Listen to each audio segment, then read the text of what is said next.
What's up, everybody? The Destroyer here. Welcome back to another cast of the RotWK patch 2.2 version 6. We are going to witness a 2v2 on Tower Hills today. I don't know why I chose the word witness, but there you go. Alright, we have our first player, ManzDad, as Isengard. And his ally for this match is Lurtz as Mordor. The opposing team, we have Checkmate as Men of the West, and his ally is DJ Premier as Goblins. So we got Goblins, Men of the West versus Mordor Eisen. Very cool. And of course, on Tower Hills, not a map that is normally uploaded to the replay section, so very cool indeed, because I do like Tower Hills, the map. Of course, in 2.02 version 6, it is different than other versions of this map. Normally there'd be an outpost here, here, here, and here, but of course it has been edited by, I believe, someone from 2.02, I would imagine, to put an outpost in the center instead of a signal fire, and put signal fires on the outsides. So we're not in the centers here. So it's actually not entirely a fair map unless you play 2v2, really, if you think about it.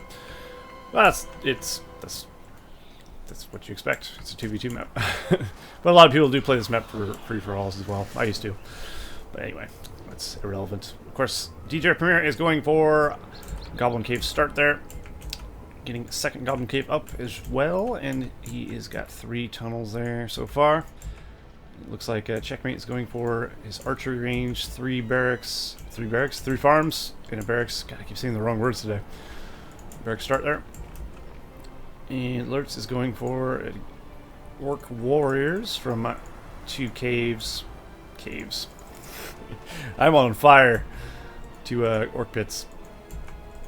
And of course, whoever this is again. ManzDad going for the traditional Wildman Dungeon from the... I just about called this a tavern. Jesus Christ. It looks like a tavern though, let's be honest. It is the tavern model from Mordor. That's an easy mistake to make. And I can justify that one. But of course, the clan setting. It looks like DJ Premier is going to capture the outpost first here. And hopefully my brain will come back online shortly. It will be wonderful. So it's actually useful to, of course, capture the signal fires here. As you can see, fair ways into the, well, I guess if you're playing sideways, you can see into the enemy base. Just having power points reduction is nice, I guess. And vision anywhere is nice also. But really, the meat and potatoes of this map is the outpost in the center. As usual, just like Buckland, it's a fight for the center at the first start until it gets knocked down and then everyone forgets about it.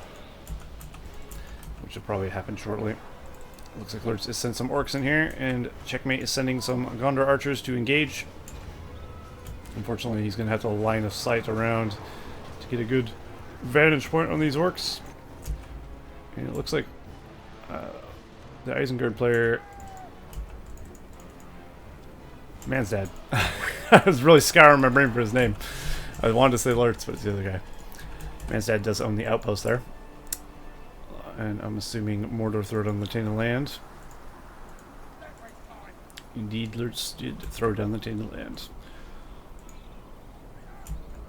So that'll be theirs for a bit, and ManzDad will be enjoying the benefits of having an outpost under his control for a bit, which is always nice. You want to keep an outpost as long as you can, of course, as they generate, what, 50, 60 something resources? Something like that. Looks like Lurtz got a little too close to the war glare there. A couple orcs, a few orcs lost their lives there. It's alright. They're disposable. That's what orcs are, and that's what they do. They're cheap spam, but disposable units. Which makes me sound like a horrible person. But it's the truth, we all know it. And it looks like Lurtz will destroy that, saving himself the trouble and the money. And this buffed army from Checkmate will begin ravaging his orcs. His orc archers falling rapidly to the buffed Gondor archers there. And of course, these Gondor soldiers having a field day. Doing what they could not do in the movies. Kill orcs. And it looks like DJ Premier is pulling out some bunch of goblins here.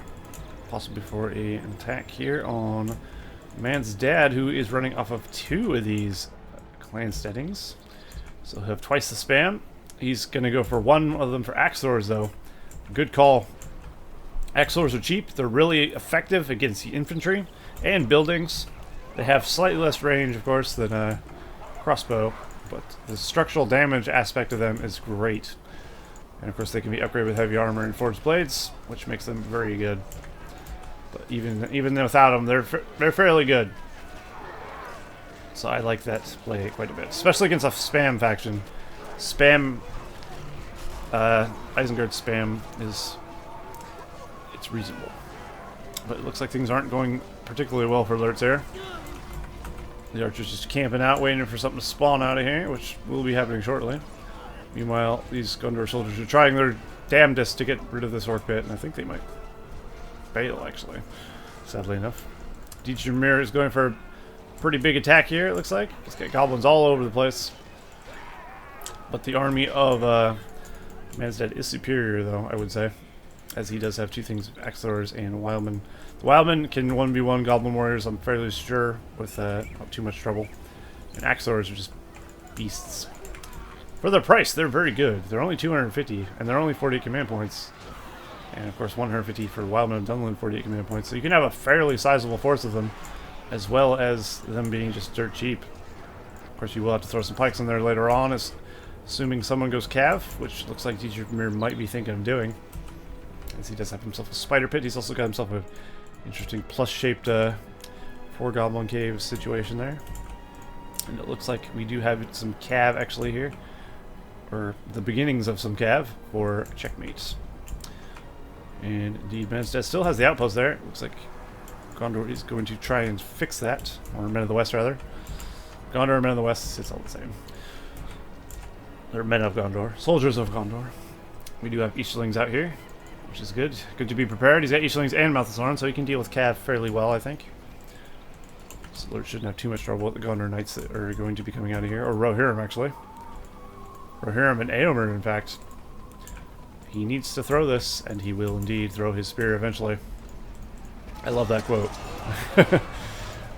Me and Pink Unicorn say I need to throw this all the time. It is the quote that Eomer has in this game that just stands out. I love it to death. Very nice. Looks like a big force of ManzDad's troops are moving in here on DJ Premier now. He does have Spider Riders, which is going to be pretty bad for ManzDad, I would say. Doing a circle, kind of like a dog before it goes to sit down, and then deciding to go through. Very nice. And he should easily be able to clean up these Axlors, although he's opting not to do so. I guess he wants to get enough momentum. I don't think you have to go that far away. But I guess it doesn't hurt. Did he just pass through these crossbows without doing anything? Because it certainly looked that way. And the crossbows on ManzDad weren't even affected by the charge. I guess they were going too slow. But it looked like they weren't. Like that guy. How do you avoid getting trampled? Do they go like right between the Spider Riders? Is that a thing that can happen? Maybe.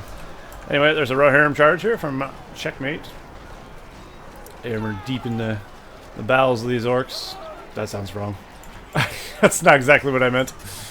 But I'll go with it. But he is killing them left and right. It looks like the Easterlings are dead, allowing the horses to just run rampant.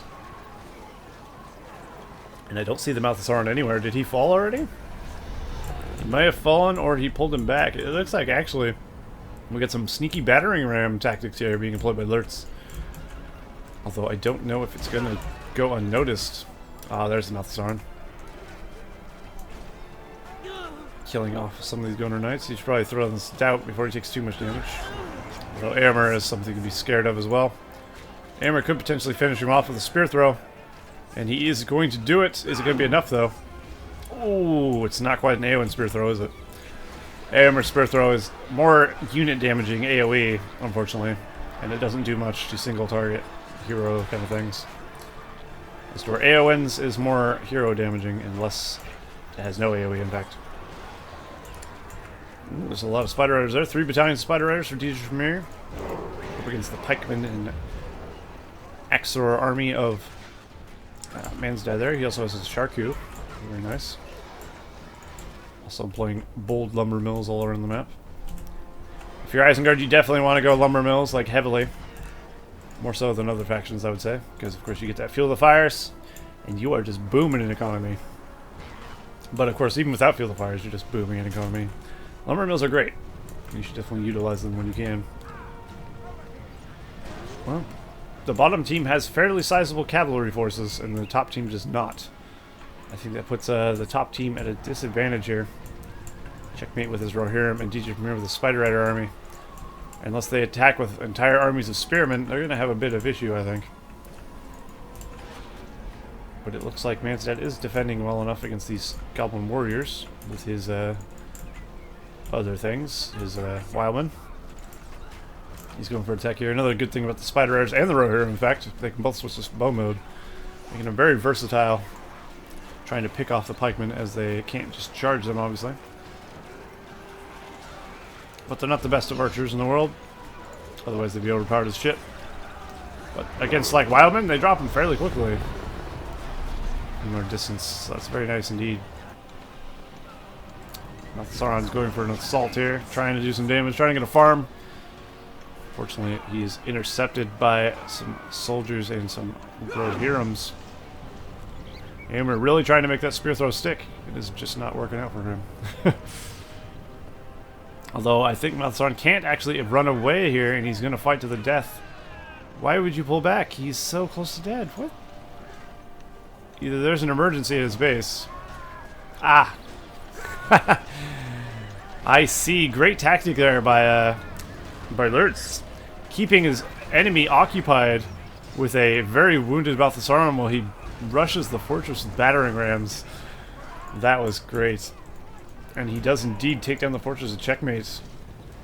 Checkmate, of course, really wanted to kill that Balthasar and wasn't looking at his base. And then realizing, oh no, it's too late, my base. He does manage to clean those up. But the damage has been done. And a Checkmate does have no fortress. He does have the marketplace upgrade, though. So he does have the granary thing. Checkmate. How much money does he have? 5,000. He can throw down a fortress now. And he does have a builder as well. So he is not out of the game by any means. But I definitely say that gives Lurtz an advantage here for a time. Okay. Goblins, Spider Riders getting torn to pieces by a Nazgul. By Morgamir. Yes. Very nice indeed.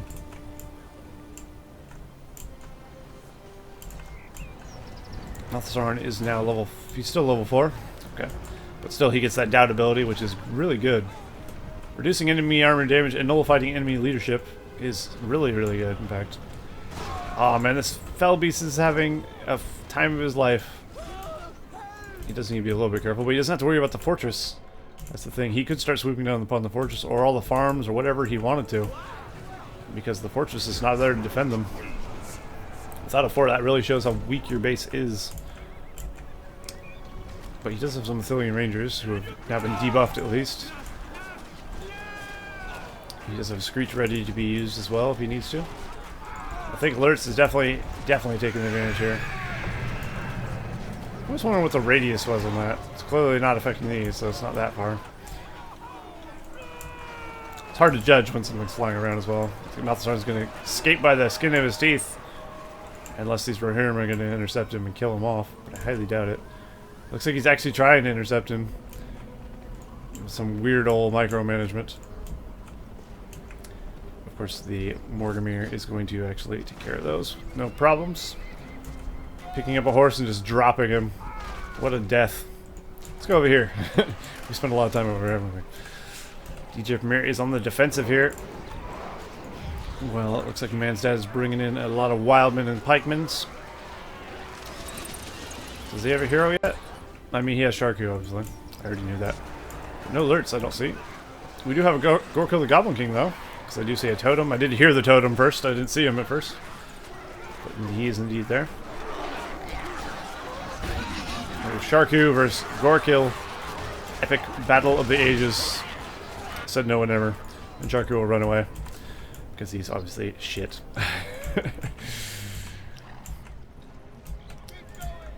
But ManzDad, not ManzDad, Checkmate is pretty much right back where he left off, and now he might not be in a disadvantaged spot. I'd definitely say a Mumika would be pretty useful for Lurtz, though. He'd just have to worry about the archers, but if you can keep the archers busy with there's some Rodrum Lancers or something, a Mumika would do wonders. But even catapults would be good too. Black Riders would be fantastic. Mordor has a lot of options at their disposal. Even another flying unit would be good. You name it. Mordor's late game is where they shine. With their versatility. Trolls, you can get trolls as well, of course. He has lots of ways he can deal with the Men of the West Army. And I think DJ Premier is doing a good job defending here. Spider Riders and Boma with the fire arrows. Effectively nullifying the enemy. And it doesn't look like ManzDad has a follow-up force right away. They are on the way, though. Is that Saruman? Yes! Yes! He has the White Wizard. Very cool. Alright, I look forward to seeing some Wizard Blasts. I'm gonna wait here. I can wait. We have time. Yes!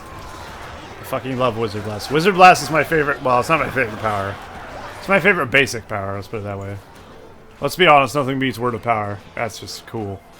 But Wizard Blast is up there, I think. It's just fun to use. Wizard Blast and Fireball. That's why I always say Saruman has the coolest power set. All his powers are pretty neat. Even this one, Speechcraft, which gives experience, a lot of times is overlooked by other players. He still sounds like he makes like a little Saruman speech, and he gives experience. I like it. I like it. Of course, Thunderbolt is very strong, and of course, Dominate is can be very overpowered. You get like a circle like this or something, and you can take control permanently of anything inside of that circle, which is incredibly strong. In fact, I remember playing on the Xbox. There's a custom hero named Tumna. Or Tumna, I always call him Tumna. He can take control of your army as well. People used to steal if we ever played custom heroes, they'd steal your army and just hide them in the back of your base. And they still took your command points, even though they belonged to the enemy. So people would ban Tumna from being used. Those are the days. But those days actually weren't as good. PC Master Race, of course. PC version is much better. Hopefully Saruman doesn't die here. I'd hate to see Saruman fall. I think he'll be just fine. Yes, he's very good indeed. Let's go over on the other side of the map here. We have Black Riders and Haradrim Lancers. It looks like the cavalry army has switched sides. And that's the more powerful cavalry is, of course, on the Mordor side now. With the addition of Black Riders. Black Riders will tear Rohirrim to pieces. Once they level up, they're very hard to get rid of as well, because they start regenerating, which can be a real pain. So I think that's going to be a big thorn in the side of the Men of the West player. Checkmate. Looks like Lurtz going for an attack here. Did he manage to know? He did not manage to get out of the way there, or long shots rather. Those are indeed long shots. All his guys are level 3-ish. Plus 2, 3. So he's got long shots for days. Nonetheless, putting up a valiant defense. Very nice indeed. His fort is now upgraded as well, so he won't fall. He also got a lots of healing on his fortress, so his heroes can get back quicker and cheaper, which is also very, very good. Ooh, nice fireball there on the archer line of the Goblin player, DJ Premier. Saruman's just having a field day, making things very difficult. Awesome. Of course, at level 4, he gets the Speechcraft ability, which would be very useful indeed. Oh no! Nice run through there. I'm not sure if it was worth it per se. He lost a lot of Rohirrim, but a lot of Axors did die there. In fact, the bulk majority of them. These ones are still there. Does he have upgrades? Oh, he does have the Forged Blades upgrades. That's the first one you want to go for, really, with Isengard Axors. If you get those Forged Blades upgrades, they do a pretty good amount of damage. Look at that. Things drop like flies. And now I'd say ManzDad is in a good spot. He needs to keep the troops over there. Sending more men. He's building more troops while he's attacking, which is always good. There's the evil eye from Mouth of Sauron. A powerful array of light that damages target units. It's fairly decent. Of course, not as overpowered as it used to be, but it's still pretty good. And it has a bit of AoE. I don't know if it used to. It used to be the hero killing spell in patch 1.00 of BFME 2. It was so broken. You basically one-shot anything. Just hit him a couple times and use that, you're done. It was ridiculous. Uh-oh, Saruman's in trouble. He's got an army of spider riders. No, he's failed. That is an unfortunate loss for ManzDad there. Too bad. Should have pulled Saruman out sooner while he still had a chance. Hopefully he has the economy to bring him back, because I don't want to see that being the last of Saruman.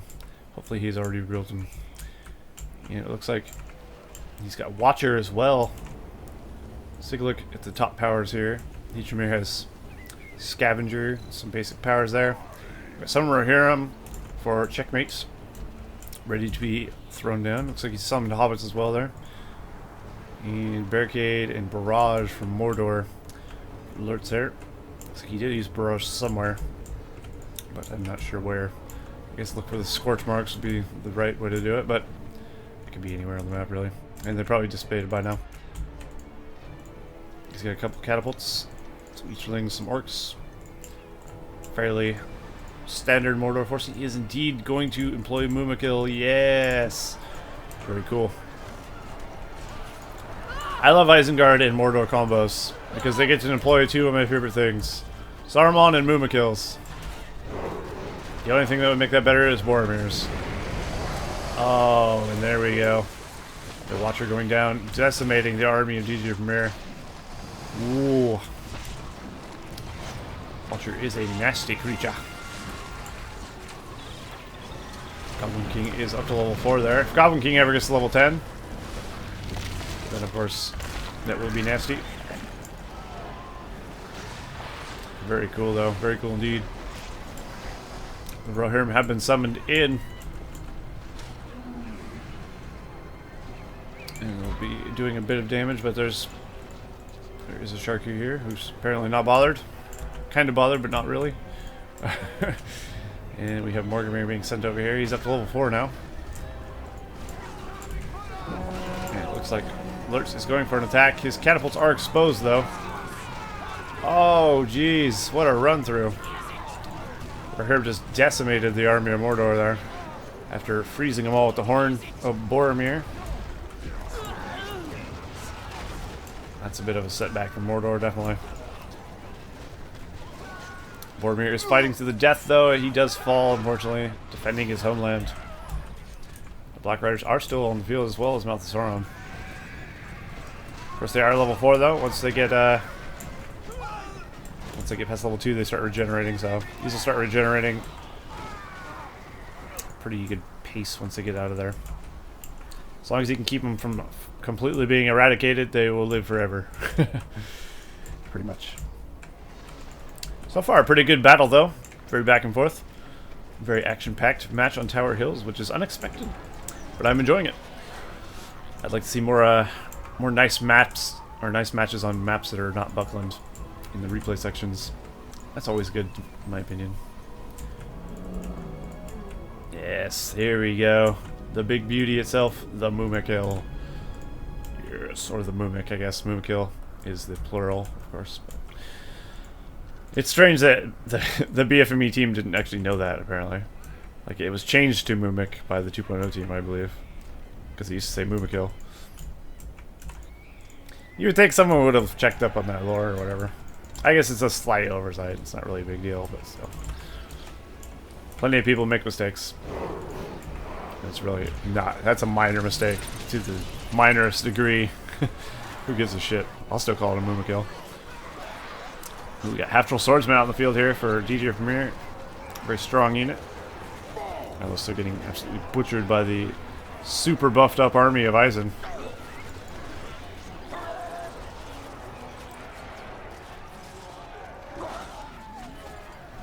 Looks like both sides are taking a lot of casualties. Dijamir has a lot of fire arrow upgraded archers there, which are just whittling down these wildmen pretty nicely. Actually, are fairly effective against them, as you would expect, as the wildmen are lightly armored. Not really meant to be shot in the face.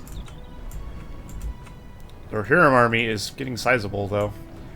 These are all legit Rohirrims, none of them summoned. There's 4 battalions and Éomer. I mean, if you're going to go with this many, you might as well get Theoden, I guess, too, right? That way you have the Glorious Charge with that many Rohirrims. I'd say that would be pretty effective. And also you get the leadership from Theoden, which, of course, pretty sure stacks with the Horse Lord. Does it stack with the Horse Lord? Because it looks exactly like a leadership, but it's not called leadership, so I don't know. I always thought it did stack, but I'm not positive now that I think about it. I always second guess what I think I know. These Nazgûl are level 5 here, the Black Riders, of course.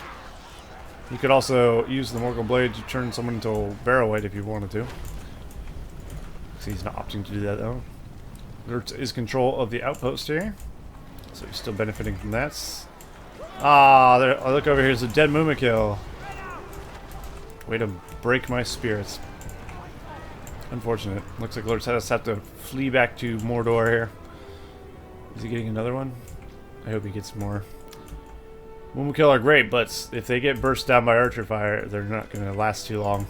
That is the best way, besides flying units, to get rid of Mumakil, is archers. And here we go, a Balrog summon from the deep. Lurtz has summoned the Fire Demon. And that is going to shut DJ Premier's base down, assuming he uses it correctly, of course. Which I would imagine he will, because none of these players are complete scrubs. I do hate when players just go start whipping the fortress and stuff. It's like, it's so tanky and you're doing nothing. You could have destroyed everything. Sometimes it'll just hit the fortress by auto default though. But you can get a lot done with a Balrog. I mean, hitting it every now and then, especially if he's actually has an army to back it up. That's understandable. He is going for the kill on the fortress. He's got flying units and everything. And in that situation, I say Balrog attacking the fort is very much understandable. But a lot of players will summon Balrog by itself and then just attack the fort, and that is definitely a waste. But that was a good attack. DJ Premier is pretty much crippled now. Pretty much out of the game, actually. The attack from Mordor too strong.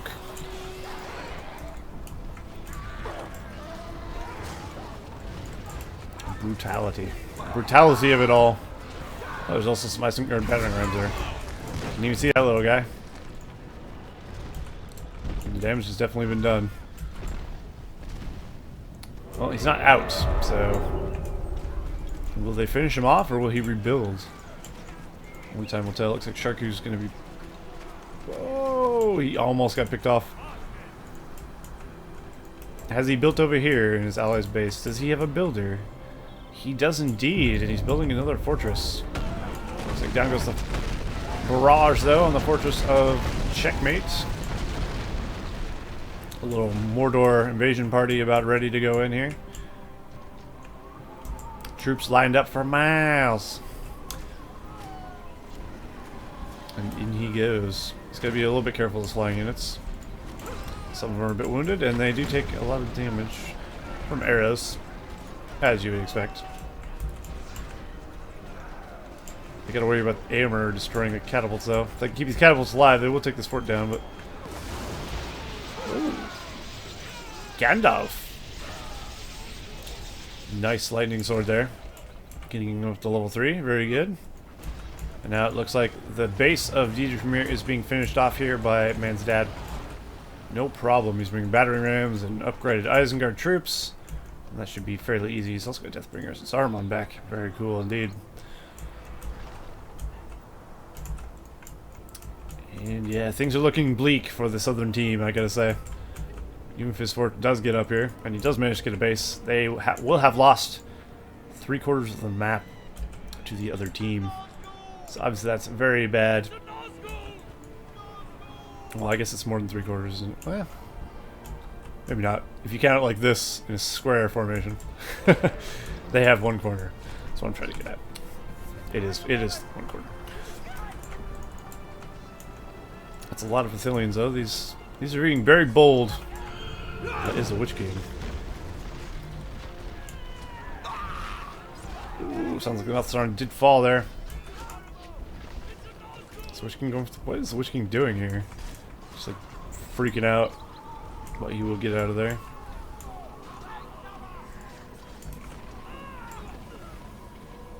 Is that Descent? Ah. Looks like Descent was used on the Athelian Rangers by Mouth of Sauron there. Descent is his, I think this is his level 10 power, isn't it? Is it 10? 7 is his Evil Eye, so I'd assume that Descent is 10. Not a power I get to see used very often in 2.02, to be honest. Descent is rarely used, in fact. It's actually very good. I believe Descent used to be the level 7 power instead of Evil Eye was level 10, but Evil Eye was debuffed and switched around, which makes more sense, I think. Descent has the power to kill off the enemy army by making it kill itself, which is very, very strong. So that definitely makes sense. And here we go. ManzDad going for an attack here on DJ Vermeer's new fort. So like he did get himself a new fortress and himself a armor upgrade on said fortress. Although battering ram is there, that's not good for him. As well as, of course, a army of Uruks. Usually not a good thing either for the defending person. Oh man. If that wasn't so spoilerific, I would take a screenshot of that for the thumbnail. That's pretty sick. But obviously, you would see that DJ Premier had a base over here, so maybe I shouldn't do that. I tried to avoid spoilerific screenshots for the, or thumbnails rather, for the videos. Sometimes they're just too epic to pass up though. That might be one of them. But I'm sure I can find one that's less spoilerific. So you don't know who's going to win just by looking at a thumbnail. That's what I prefer, personally. Gives more, mystery. DJ Premier will probably fall here. Is this his last building? No, it is not. Ooh, somebody died. Lurtz having a bit of a kill there. DJ Premier will not die. What's dead may never die. Which doesn't really apply here. It's a Game of Thrones saying. For what? The drowned god or whatever? The Iron Islands. God, I want Game of Thrones to come back on TV. I'm ready. Completely off topic, but I'm ready for it. Still got a ways. Well, pretty much all they need now is catapults. Mass amounts of catapults. Copious amounts of catapults. And battering rams. They would easily take out these guys. But, of course, there's a little bit of everything. They also got darkness as well, which is good. Gandalf is up to level 3. Up to. He's been at level 3 for a bit, I think. So, he needs to really become Gandalf the White. He's slacking. What level Saruman? He's level 5. One more level, he gets the Thunderbolt. Should be cool.